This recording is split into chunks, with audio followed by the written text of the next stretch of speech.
अस्सलाम वालेकुम प्यारे दोस्तों, कैसे हैं आप। उम्मीद है सब ठीक ठाक होंगे, मज़े में होंगे। दोस्तों मैं ठीक नहीं हूँ। आपको पता है कि मुझे कुछ दिन पहले कोरोना हो गया था। आपके साथ मैंने रिपोर्ट भी शेयर की थी और कम्युनिटी टैब में मैंने जो पोस्ट शेयर की उस पर मुझे बहुत से कमेंट आए। बहुत से लोगों ने मुझे सपोर्ट किया और मुझे कमेंट करके काफ़ी हिम्मत दिलाई। और यकीन जाने वाकई मुझे कमेंट्स की बहुत ज़रूरत थी और अभी भी है, क्योंकि मैं आपको पता है कोरोना के अंदर आप लोगों में से अल्लाह ना करे किसी को हुआ हो, लेकिन जिसको हुआ है उनको पता होगा कि कोरोना के दौरान बंदा एकदम अकेला रह जाता है। बंदा मतलब बीमार तो वो होता ही होता है, लेकिन कोरोना में बंदे को सबसे बड़ी जो प्रॉब्लम होती है वो एंग्जाइटी होती है, डिप्रेशन होता है, टेंशन होती है, तन्हाई होती है। आप अपने घर वालों के करीब नहीं रह सकते, उनसे बातें नहीं कर सकते और ये सब मिला के बंदे को जो है परेशानी बंदे को देती है। तो सबसे पहले आज की वीडियो में मैं आपका बहुत बहुत शुक्रिया अदा करूंगा, स्पेशली उन लोगों का जिन्होंने मेरे नाम नोट किए हैं। वो मेरे बहुत स्पेशल सब्सक्राइबर हैं, बहुत स्पेशल मेरे व्यूअर्स हैं। उन्होंने मुझे यकीन करें कि इतनी हिम्मत दिलाई, इतने कमेंट किए, सपोर्ट दी कि मैं यकीन करूँ अपनी बीमारी को भूल गया। अभी भी आज 5th डे है और अभी भी मुझे थोड़ी बहुत तबीयत इतनी बेहतर नहीं है। मतलब मुझे रात को बुखार हो जाता है, दिन को ठीक हो जाता है। गला मेरा अभी भी गुजारा है, ठीक इतना नहीं हुआ, लेकिन मैं मेडिसिन अभी भी ले रहा हूँ। और बेटी मेरे साथ बैठी। आप कहेंगे कोरोना में अपनी बेटी को साथ लेके बैठा हुआ है, इसकी बात ये वजह आपको मैं बताता हूँ साथ। अच्छा, पहले मैं उनके नाम ले लूँ जो बहुत स्पेशल लोग हैं मेरे लिए, जिन्होंने मुझे इस प्रॉब्लम में, इस मुश्किल वक्त में मेरा साथ दिया और मुझे हिम्मत दिलाई। उनमें सबसे पहले जो है आसमा सुल्तान एक है यूट्यूबर। उन्होंने मेरा बहुत साथ दिया। उनके अक्सर कमेंट आते हैं कि आपकी तबीयत कैसी है, अब आप कैसा फील कर रहे हो। तो मुझे बहुत ढारस हुई, बहुत हिम्मत हुई उनके कमेंट से। तो बहुत बहुत शुक्रिया आसमा आपका। इसके अलावा मुझे फौजिया सलाम एक है यूट्यूबर, उन्होंने मुझे कमेंट किए। उनके काफ़ी सारे कमेंट आए, तबीयत पूछी। उन्होंने मेरे पोस्ट पे काफ़ी सारे कमेंट्स किए कि अपना ख्याल रखें और मेडिसिन वगैरह लें प्रॉपर। तो बहुत बहुत शुक्रिया आपका। इसके अलावा जस्ट स्टडी एक यूट्यूब चैनल है, जस्ट स्टडी के नाम से। उन्होंने यकीन करें पूरे मुझे कमेंट में सारी डिटेल शेयर की कि कौन सी मेडिसिन लो और आप परेशान ना हो। इतने लोगों को हुआ है, उन सबको वो सब ठीक हो गए। मतलब मुझे बड़ा इनकरेज किया इसने यार। तो मैं वाकई सलाम पेश करता हूँ इनको। जस्ट स्टडी जो है जिनका यूट्यूब चैनल है, बहुत बहुत शुक्रिया आपका, आपने मेरा साथ दिया। आप लोगों की बातों की वजह से मुझे बहुत हिम्मत हुई, बड़ा एक जो ना करेज मुझे मिला कि I can fight this disease. इसके अलावा मैं बताऊंगा जी आसमा खान एक है यूट्यूबर, उन्होंने मुझे कमेंट किया था। और डेली लाइफ यूके एक है यूट्यूबर, उन्होंने मुझे कमेंट करके हिम्मत तो नहीं दिलाई, अलबत्ता उन्होंने मुझ पे इल्ज़ाम लगाया कि ये सारा यासीन के साथ आपने वीलॉग बनाया ना, उनको मिलने के लिए गए थे, तो उसी की वजह से आपको कोरोना हुआ है। मतलब कि एक आप उसका साथ दे रहे हो तो बदले में आपको कोरोना हो गया। तो तौबा है भैया, ऐसे लोग भी यूट्यूब पर पड़े हुए हैं। मुझे बड़ा दुख हुआ उनका ये कमेंट पढ़ के, लेकिन क्या करूं, मैंने कहा आपसे ज़रूर शेयर करूंगा। तो आपको बताऊंगा कि दुनिया में ऐसे लोग ही पड़े हुए हैं। ये मेरी बेटी भी साथ साथ खेल रही है। क्या कर रही है मान? कौन कर रही है? कंघी कर रही हो? अच्छा। और डोल दिखाओ व्यूअर्स, दोस्तों को अपनी डोल दिखाओ। ये मेरी बेटी जो है, इसने डोल परचेज़ की थी, इसकी मदर इसको ले गई थी कुछ दिन पहले। अच्छा, मैं आपको आगे एक दो और बातें बता के फिर मैं बताता हूँ कि मैंने इसको प्रॉब्लम को कैसे डील किया और इसके मैं स्पेशली इसके अंदर मुझे क्या फ़ील हुआ। और जो कोरोना खुदा न खासा किसी को होता है तो वो बाकी परेशान ना हो, मैं आपको बताऊँगा कि कैसे इस बीमारी से लड़ना है और कैसे आपने क्या मेडिसिन यूज़ करनी है। और मेरी वाइफ जो है वो भी मेरे साथ इस प्रॉब्लम में थी। मतलब पहले तो मुझे कोरोना हुआ, लेकिन बाद में मैंने बहुत एहतियात की, उसके बावजूद मेरी वाइफ को भी कोरोना हो गया था। तो ये सारी स्टोरी आपको बताता हूँ, लेकिन पहले मैं एक दो नाम और रह गए हैं वो मैं ले लूँ। इसके अलावा जो है जैनी के नाम से यूट्यूब चैनल है, ZAINI जैनी, इन्होंने मेरी बड़ी हिम्मत दिलाई, मुझे बड़े साथ दिया, कमेंट किए। और आखिर में जो है स्ट्रॉन्ग सोबिया एक यूट्यूबर है, उन्होंने मुझे कमेंट किए कि अपना ख्याल रखें, दवाई मेडिसिन टाइम पे लें और परेशान ना हो, पानी ज़्यादा पिएँ। काफ़ी अच्छी इन्फॉर्मेशन मुझे शेयर की। तो बहुत शुक्रिया अगेन, बहुत बहुत शुक्रिया इन सब का। और आपको मैं बताऊं कि ये मेरी सारी ये कैसे शुरू हुआ असल में ये कि ऑफिस में जब मैं था तो वहीं से मुझे ये कोरोना जो है बीमारी लगी वहाँ से। और मुझे सेकंड डे ही बल्कि फ़र्स्ट डे ही मुझे ना इसका असर शुरू हो गया और मुझे खांसी वगैरह शुरू होगी। और उसके सेकंड डे मतलब खांसी होने के एक दिन के बाद मुझे बुखार आना शुरू हो गया। तो यकीन करो मुझे समझ आ गई कि भाई ये तो मुझे लगता है वायरस मुझे लग गया, क्योंकि इसके सिम्टम सारे के सारे वही थे जो हम न्यूज़ में देखते हैं, जो ख़बरों में पढ़ते हैं कि भाई ये पहले गला ख़राब होता है, फिर बुखार होता है, फिर आपका जो है खांसी वगैरह शुरू होती है। तो सेम सिम्टम थे। मैं परेशान हो गया, मैं कॉन्शियस भी हो गया। मुझे पहले पता था कि मेडिसिन यूज़ करते हैं, क्योंकि मुझे लास्ट ईयर भी कोरोना हो चुका है। तो मैंने पहले दिन से ही, डे फर्स्ट से ही मैंने अपनी मेडिसिन शुरू कर दी। मेडिसिन भी मैं आपको दिखाऊंगा कि क्या शुरू करनी है अगर खुदा न खास्ता आपको कोरोना हो जाए। कोरोना क्या बल्कि ओमिक्रॉन जो नया इसका जो आया है वेरिएंट आया है वो भी अगर आपको होता है तो आपको कौन सी मेडिसिन लेनी है। तो ये आपकी आज की वीडियो को स्किप नहीं करना, आगे तक देखना, आपको मैं सारा गाइड करूँगा।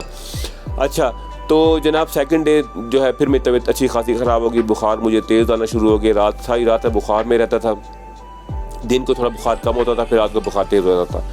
लेकिन सेकंड डे चलो मैं ख़ुद तो बर्दाश्त करता, बड़ी एहतियात करने के बावजूद भी मैंने ख़ुद को क्वारंटीना भी कर लिया था, एक अपने रूम में मैंने ख़ुद को बंद कर लिया था और वाइफ से मैंने कह दिया था कि बच्चों को अंदर ना आने दो और जो है मेरा खाना वगैरह मुझे दे दिया करो। मैंने अपना गिलास, अपना टॉवल और अपनी मोस्टली चीज़ें जो है ना वो सेपरेट कर ली थी और बच्चों से ना मैं वीडियो कॉल पे बात कर रहा था। वो इस रूम में बैठे होते थे, ये जो हमारा ये है जो बेडरूम है यहाँ पर, और मैंने जो स्टडी रूम है वहाँ मैंने अपना बिस्तर शिफ्ट कर लिया था।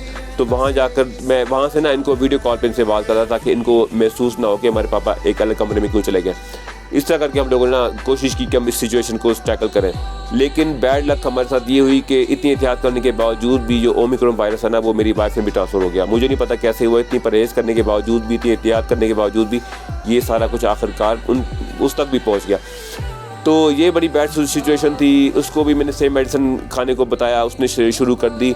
लेकिन प्रॉब्लम ये थी यहाँ पर कि हमने ये फिक्र होगी कि खुदा न खासा बच्चों में ये ट्रांसफ़र ना हो जाए, क्योंकि बच्चों को वाइफ मेरी तैयार होकर स्कूल भी भेजती थी। और ये मेरा बेटा हंसते नहीं रहो, सलाम करो दोस्तों को। हाँ, तो ये भी साथ साथ घूम रहे हैं, खेल रहे हैं यहाँ पे। तो यूँ करके ना मेरी वाइफ ने फिर बच्चों को तैयार करना, स्कूल भेजना, ये सारा कुछ करके, और मुझे बहुत डर था कि भाई खुदा न खास्ता बच्चों में ट्रांसफ़र ना हो जाए। लेकिन अल्लाह का करम ऐसा हुआ कि ट्रांसफ़र हुआ कि नहीं हुआ, लेकिन बच्चों में कोई सिम्टम नहीं आए। अभी फिर हम लोग फिर मैंने जब देखा वाइफ के अंदर ये वायरस आ गया तो मैं फिर क्वारंटीना से बाहर निकल आया। फिर मैं वाइफ के साथ, क्योंकि वो भी अब हम दोनों एक ही मर्द के शिकार हो गए, तो फिर हम एक साथ हो गए। फिर मुझे तो लगता है बच्चों में भी ट्रांसफ़र हुआ कि नहीं हुआ, लेकिन सिम्टम उनमें नहीं है, तो हम लोग बच्चों को भी साथ ले लिए, क्योंकि बंदा बच्चों के बगैर उनसे दूर नहीं रह सकता और बच्चे हमारे बगैर हमसे दूर नहीं रह सकते। तो फिर अल्लाह का नाम लेकर हम लोग इकट्ठे हो गए और हम लोगों ने अल्लाह करके ये दिन गुजारे। मेरी वाइफ को स्पेशली बहुत बैड सिम्टम आए, उसको बॉडी पेन और बुखार बहुत तेज़, 102 तक भी उसका बुखार गया है वाइफ का। तो एक दो व्लॉग्स के बाद आपको मैं उनसे मुलाकात करांगा, वो भी अपनी ज़ुबानी बताएंगी कि उन्होंने क्या फ़ील किया इस बारे में। तो इस तरह करके हम लोगों ने इस बीमारी को मुकाबला किया और अभी भी मैं कर रहा हूँ। वाइफ और मैं काफ़ी बेहतर है पहले से। अभी हम लोगों ने बच्चों को भी छुट्टियाँ शुरू करा दी हैं अभी कुछ दिन के बाद ना, क्योंकि मुझे जब लगा कि ये बच्चों में खुदा न खास्ता आ ना गया हो तो इनकी वजह से आगे स्कूल में और ट्रांसफ़र ना हो जाए, तो मैंने स्कूल में बताकर तो बच्चों के लिए छुट्टियाँ भी ले ली हैं। तो हम अभी तमाम फैमिली जो है वो 15 डेज़ के लिए क्वारंटीना है, हम लोग बंद हैं अपने घर में। सामान वगैरह मैं बाहर से ले आता हूँ बड़े एहतियात करके, मास्क पहन के। अच्छा दोस्तों, आज की वीडियो में स्पेशल चीज़ एक ये भी है कि मैं अपने बच्चों से, तीनों बच्चों से आपको मिलवाऊँगा। मेरी बेटी को तो आप जानते हो, ईमान फातिमा को, ये देखो पीछे शरारतें कर रही है, ठीक है। उसके बाद जो हसनैन अली मलिक है वो भी एक बहुत बड़ा यूट्यूबर है, आप जानते हो, इसकी वीडियो आपने देखी है। सलाम करो हसनैन। अस्सलाम वालेकुम व रहमतुल्लाहि व बरकातहू। अच्छा। अस्सलाम। हाँ, तो हसनैन की वीडियो आपने देखी होगी, नहीं देखी तो आपको मैं आई लिंक में उसकी वीडियो का लिंक शेयर करता हूँ। इसने एक यूट्यूबर के ऊपर ना रिएक्शन वीडियो बनाई थी, बड़ी मज़े की वीडियो थी, है ना हसनैन? हाँ। अच्छा, और उसके साथ जो मेरा बेटा, बड़ा बेटा साइम अली मलिक, उससे भी आज की वीडियो में उनसे भी मिलवाऊंगा। वो मेरी वीडियो में नहीं आया इतना, लेकिन आज की वीडियो में आपसे मुलाकात करवाता हूँ। अस्सलाम वालेकुम साइम। अस्सलाम वालेकुम। कैसे हो बच्चे? मैं ठीक हूँ। अच्छा, साइम के बारे में आपको बताऊं कि ये ना इसको साइंस में, एस्ट्रोनॉमी में और नेचर में बहुत इसको इंटरेस्ट है और काफ़ी सारी वीडियो देखता है। हाँ, हिस्ट्री में भी इसको बहुत इंटरेस्ट है और काफ़ी ज़्यादा ये रिसर्च करता रहता है, बैठा रहता है, और मुझे लगता है आखिर ये ना बड़ा होकर आइंस्टाइन बनेगा ना। हाँ। अच्छा, जल्दी से मैं आपको ये भी बातें शेयर कर दूं कि कोरोना से हमने कैसे फ़ाइट की और मैंने कौन सी मेडिसिन यूज़ की, जो मैंने आपको शुरू में बताया था कि मैं आपको बताऊंगा। तो अल्लाह न करे किसी को अगर हो भी जाता है तो वो कैसे इस चीज़ से फ़ाइट करनी है और उसने किस तरह की जो है तदबीर, जो तरीके अपनाने हैं ताकि वो इस प्रॉब्लम से जान छूट सके।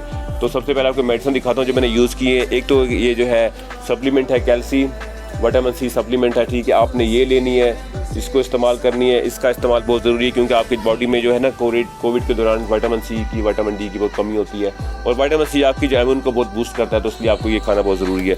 इसके अलावा एक डॉक्टर मुझे रिकमेंड की थी, ये सप्लीमेंट है, इसका नाम अभी स्क्रीन पर नज़र आ रहा कि नहीं आ रहा, तो आपने ये सप्लीमेंट यूज़ करना। ये बॉडी को जो है ना, बॉडी की वीकनेस को रिकवर करता है, आपको वीक नहीं होने देता।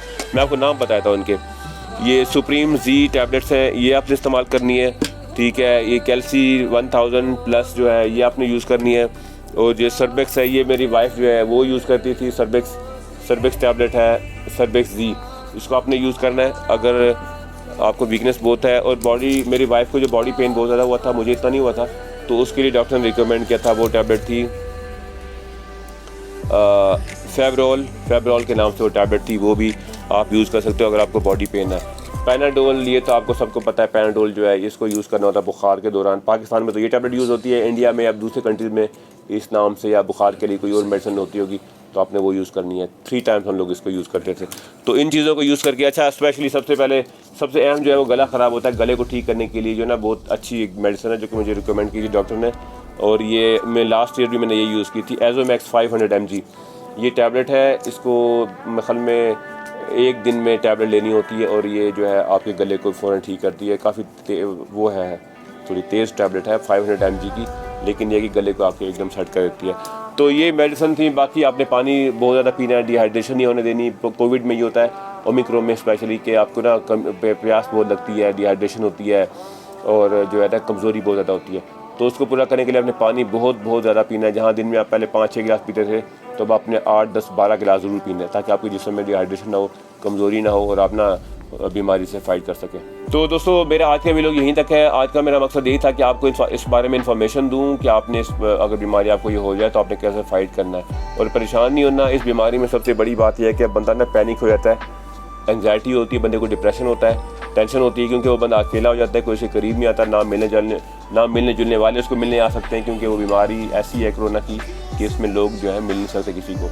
तो सबसे बड़ी बात यह है कि अपने आप को ना मोटिवेटेड रखना है, अपने आप को थिंकिंग अपनी पॉजिटिव रखनी है, बीमारी से लड़ना है, आपने परेशान नहीं होना। और ये बीमारी आम हो चुकी है, ठीक है ना। इससे अब जो है स्पेशली परेशानी उनके लिए खुदा न खासा हो सकती है जो बड़ी उम्र के लोग हैं, मतलब 80+ हैं, उनके लिए थोड़ी ख़तरनाक हो सकती है। बाकी मेरे ख्याल में जो यंग हैं, लड़के लड़कियां, इवन 50 के तक भी जो लोग हैं, उनको इनसे कोई ख़तरा नहीं है। लेकिन ये है कि एहतियात आपने मेडिकेशन जल्दी शुरू करनी है और एहतियात आपने पूरी करनी है, और मास्क वगैरह आपने ज़रूर यूज़ करना है, ताकि आपको ये अव्वल तो हो ना, लेकिन अगर हो तो फिर आपको जो मैंने बताया आपने उस तरह अमल करना है। तो आज की मेरी वीडियो यहीं तक। इंशाल्लाह आगे मैं मज़ीद रूटीन शेयर करूँगा आपके साथ कि मैं कैसे अपनी डे एंड नाइट गुजार रहा हूँ इस दौरान, और मेरी जो है फैमिली है वो कैसे हम लोग अपना रूटीन चला रहे हैं ड्यूरिंग करंटीना। हम करंटीना में इस वक्त बाहर नहीं जाते इतना ज़्यादा, तो उस हवाले से आपको मैं तमाम डिटेल मज़ीद शेयर करता रहूँगा। तो मिलेंगे मेरे अगले वीडियो में, तब तक के लिए अल्लाह हाफिज़।